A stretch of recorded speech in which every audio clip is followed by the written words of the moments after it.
Assalamualaikum warahmatullahi wabarakatuh. Kembali lagi bersama saya Dita di channel saya Pasukan Ngarit Sapi. Kali ini saya ingin membahas suatu formasi di Kejaksaan Agung atau Kejaksaan Republik Indonesia yang oleh kejaksaan sendiri dijadikan plot twist untuk kejutan bagi rekan-rekan. Tidak lain dan tidak bukan, formasi tersebut adalah pengadministrasian penanganan perkara. uh, Kenapa pengadministrasian penanganan perkara ini oleh kejaksaan diletakkan di akhir? Saat ini mari kita bahas bersama. Yang pertama, untuk formasi SLTA, kejaksaan sendiri memberikan dua formasi. Yang pertama adalah penjaga tahanan, yang kedua adalah pengadministrasian penanganan perkara. Untuk penjaga tahanan sendiri, syaratnya berusia maksimal 28 tahun, belum menikah dan mampu tidak menikah sampai diangkat menjadi PNS, dan juga memiliki tinggi badan untuk pria 160 dan untuk wanita 155. Sementara untuk tahun-tahun sebelumnya memang kejaksaan khususnya penjaga tahanan sendiri yang dari golongan SLTA itu untuk sudah menikah itu sebenarnya diperbolehkan dari tahun-tahun kemarin. Tapi kenapa tahun ini agak sedikit berubah peraturannya? Mungkin karena beberapa rekan kita yang lolos di tahun-tahun sebelumnya yang sudah menikah khususnya itu memberikan banyak protes ataupun juga masukan kepada kejaksaan, di mana mereka sudah berkeluarga dan tidak mau ataupun tidak bisa ataupun masih meminta izin kepada keluarga untuk pergi ataupun untuk menjalankan tugasnya di daerah lain, dan itu menjadikan kebijakan dari pihak kejaksaan sendiri untuk membatasi ataupun menghentikan formasi penjaga tahanan dari yang sudah menikah. Dan itu juga yang pasti akan sangat mengurangi pesaing rekan-rekan dalam menjalankan seleksi, karena bagi rekan-rekan yang memiliki tinggi badan 160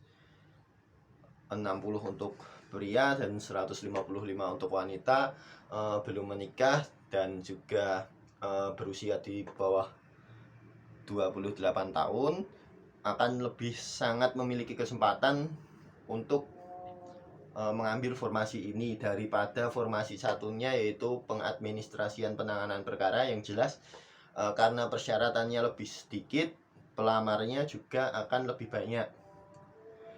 Bisa dipahami ya, misal seseorang ingin mendaftar di penjaga tahanan tapi ternyata sudah menikah atau usianya sudah lebih dari 28 tapi belum 30 tahun, atau tinggi badannya kurang. Otomatis kalau dia masih ingin mendaftar di kejaksaan, akan memilih formasi yang satunya, yaitu pengadministrasian penanganan perkara.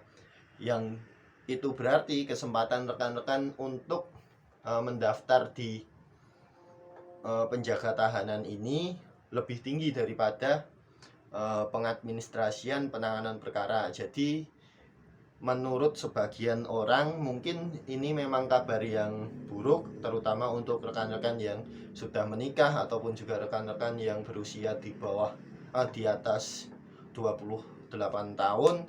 Itu mungkin adalah suatu kabar yang buruk, tapi juga masih ada pilihan lain, yaitu pengadministrasian penanganan perkara. Tapi untuk rekan-rekan yang belum menikah, tinggi badan mencukupi dan juga usia masih di bawah 28 tahun, sangat disarankan untuk mencoba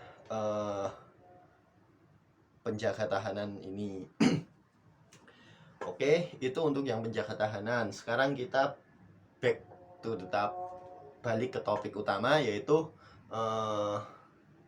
pengadministrasian penanganan perkara.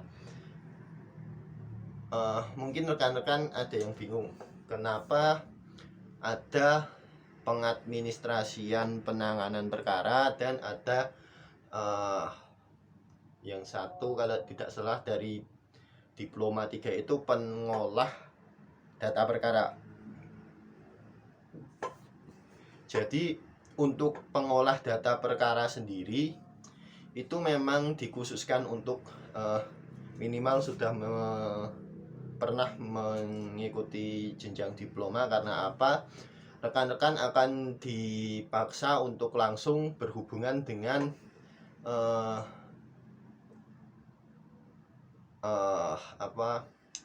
dengan suatu perkara atau suatu pidana yang dimana rekan-rekan entah itu membuat ataupun juga mencatat dari saksi ataupun dari ahli, ataupun juga merangkum apa yang sudah dirangkum oleh jaksa. Jadi untuk rekan-rekan yang mau mendaftar di pengolah data perkara itu tugasnya kurang lebih ya teman-teman sebagai pembantu jaksa. Jadi kalau rekan-rekan fokusnya di situ, pasti rekan-rekan nantinya akan ditempatkan bersama satu jaksa kasih ataupun juga kasupsi atau lain, atau jaksa fungsional lain yang membutuhkan peran pengolah data perkara di sana. Dan hal itu juga membuat rekan-rekan harus belajar untuk memahami pasal dan juga hukum. Itu untuk formasi pengolah data perkara dari diploma 3. Sekarang yang paling topik utama adalah pengadministrasian data perkara. Pengadministrasian data perkara sesuai dengan bahasanya mengadministrasi, yaitu rekan-rekan cuma tinggal menerima berkas jadi dari entah itu asisten jaksa atau yang tadi saya bahas adalah pengolah data perkara tersebut, ataupun juga dari mungkin kejari lain yang masuk, atau kejati lain, atau instansi lain yang saling mendukung dengan kejaksaan, ataupun juga langsung dari jaksa sendiri. Setelah berkas-berkas yang diserahkan kepada kita itu terkumpul, maka tugas kita adalah mengadministrasikan atau memasukkan ke dalam sistem-sistem. Untuk di kejaksaan sendiri memang kalau sistemnya agak lumayan banyak, jadi rekan-rekan kenapa diwajibkan untuk memiliki sertifikat komputer dasar, karena nanti rekan-rekan akan dilatih untuk mengerjakan atau menjalankan sistem-sistem yang sudah dibuat di kejaksaan. Dan saya belum berani mengucapkan apa saja sistem ataupun juga program yang ada di kejaksaan untuk merangkai data-data itu, karena mungkin ini bukan untuk umum. Jadi intinya tugas pengadministrasi itu hanya menerima data masuk, entah itu dari kejaksaan negeri, entah itu dari kejaksaan tinggi, entah itu dari kejaksaan agung atau instansi lain misal PPPNS, penyidik militer kalau besok jadi Jampitmil, penyidik Polri, dan juga penyidik KPK. Nanti kalau rekan-rekan sudah mendapat surat dari mereka atau mendapat laporan-laporan dari mereka, rekan-rekan tinggal mengentry atau memasukkan ke dalam sistem ataupun juga entah itu website atau program yang sudah ada di Kejaksaan RI. Setelah rekan-rekan memasukkan data tersebut, mungkin rekan-rekan juga diminta untuk memberikan laporan kepada yang bersangkutan. Misal ada laporan masuk dari Kejaksaan Negeri, misal rekan-rekan ada di suatu instansi kejaksaan tinggi, ada laporan masuk dari Kejaksaan Negeri di area kejaksaan tinggi tersebut, maka rekan-rekan akan merekap datanya. Kemudian kalau tembusannya itu untuk seseorang yang ataupun untuk jasa yang berada di bidang rekan-rekan akan melaporkan kepada jaksa yang bersangkutan. Kurang lebih untuk pekerjaannya seperti itu. Terus pasti banyak yang bertanya, kenapa kenapa di persyaratan diwajibkan memiliki SIM A? Ya kan, di persyaratan itu wajib memiliki SIM A dan juga SIM C. Karena ini untuk pengetahuan yang wajib rekan-rekan tahu, karena di kejaksaan sendiri itu tidak ada yang namanya suatu formasi harus melakukan pekerjaan tersebut. Misal saya dulu awal mendaftar adalah pengemudi pengawal tahanan, tapi saya diletakkan di satu bidang, yaitu tindak pidana khusus atau menangani korupsi dan juga pelanggaran HAM dan cukai dan lain sebagainya. Di sana memang ada beberapa dengan formasi sopir atau pengemudi senior yang sudah lebih dipercaya untuk membawa tahanan. Jadi tugas kita, padahal di bidang saya tersebut untuk kasus itu mungkin cuma 1 bulan 1 kali, karena memang kasusnya kasus besar seperti korupsi itu rata-rata sampai ratusan juta sampai miliaran. Itu kadang 1 bulan sekali, kadang bahkan 1 bulan itu tidak ada kasus yang naik ke persidangan, ataupun juga 1 bulan itu satu orang itu terus tiap hari sidang, karena mereka memiliki uang yang banyak. Jadi juga pengacara yang mereka sewa itu relatif lebih kompleks, dan otomatis jadwal sidang mereka itu lebih banyak untuk mengajukan gugatan atau lain sebagainya. Jadi saya melamar di formasi pengemudi, tapi saya diletakkan seperti rekan-rekan yang mungkin ingin mendaftar pengadministrasian penanganan perkara ataupun juga pengolah data perkara. Saya kadang menjalankan sebagai pengadministrasi penanganan perkara, kadang sebagai pengolah data perkara, kadang membantu untuk karena saya sendiri memiliki sedikit pengalaman dengan desain grafis. Kadang ketika ada suatu acara ataupun juga kegiatan, saya diminta untuk membuat banner ataupun juga sampul depan buku, brosur dan lain sebagainya. Itu, dan ada lagi banyak kegiatan lain atau pekerjaan lain yang saya lakukan. Jadi kenapa diwajibkan untuk pengadministrasian penanganan perkara memiliki SIM A? Karena mungkin besok rekan-rekan tidak selalu ditempatkan di pengadministrasi. Kalau mungkin untuk yang cewek-cewek itu otomatis, bahkan cewek-cewek yang dari pengemudi pun otomatis akan diletakkan di TU, di bagian administrasi tersebut. Tapi untuk pengadministrasi dari cowok ataupun juga laki-laki ataupun putra, maka ada kesempatan untuk ataupun ada peluang untuk ditempatkan di formasi pengemudi atau menjadi pengemudi di Kejari ataupun juga bisa juga Kejati atau mungkin Kejagung, tergantung kebijakan dari instansi.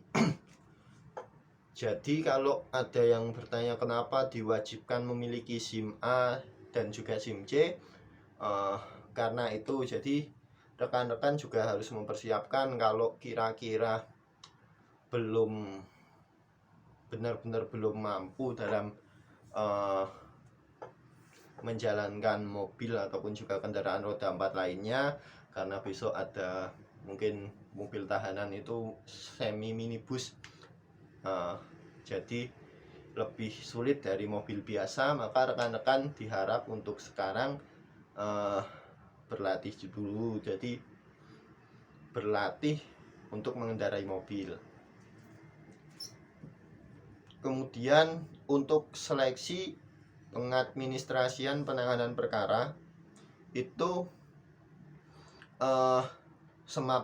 SKB ya, khususnya SKB itu tertulis bahwa kesehatan itu hanya menunjukkan memenuhi syarat ataupun tidak memenuhi syarat. Kemudian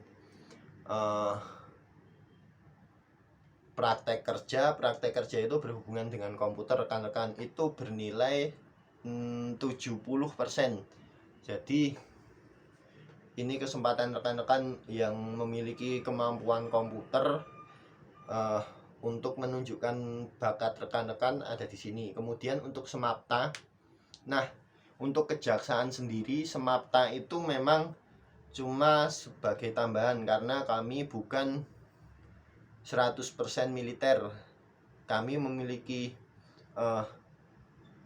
semi militer ataupun juga pelajaran militer, tapi kami bukan militer, kami tetap warga sipil. Jadi untuk fisik atau Semapta sendiri itu kemungkinan hanya lari maraton 2.400 meter, kemudian sit up, push up, kemudian kalau cowok mungkin ada back up sama sateloran, tapi kebanyakan cuma lari, push up, sit up, itu aja. Itu bernilai 30%, jadi masih lumayan. Jadi buat rekan-rekan yang agak kurang mengetahui masalah teknologi atau biasa disebut gaptek, jadi kalau seleksi komputer kurang maksimal, rekan-rekan bisa memaksimalkan nilai di lari, push up, sit up ataupun juga Semapta tersebut. Dan kalau banyak yang bertanya apakah ada praktek mengemudi, kalau saya amati dari lembar pengumuman memang tidak ada jadwal untuk latihan atau untuk ujian mengemudi. Tapi entah kalau besok tiba-tiba yang 70% tadi seleksi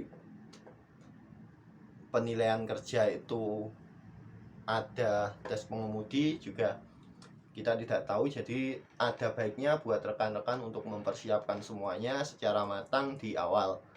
Jadi nanti rekan-rekan waktu sudah lulus SKD, maju ke SKB, semua sudah selesai, sudah maksimal, dan rekan-rekan tinggal melaksanakannya dengan baik dan juga penuh doa dari orang tua dan juga sanak saudara rekan-rekan, kemudian mendapatkan nilai yang maksimal dan semoga lolos menjadi ASN 2021. Mungkin cukup sekian yang bisa saya sampaikan tentang pengadministrasian penanganan perkara. Bagi rekan-rekan yang masih bingung dari apa yang saya sampaikan, masih ada pertanyaan lain ataupun juga sesuatu yang belum jelas dari uraian saya, bisa langsung komentar di kolom komentar di bawah ini. Kalau merasa ini bermanfaat bisa like, saya mohon minta like, juga bisa subscribe dan juga share kepada rekan-rekan lain yang saat ini menjalankan seleksi ataupun juga ikut mengikuti seleksi CPNS ataupun juga CASN lain 2021.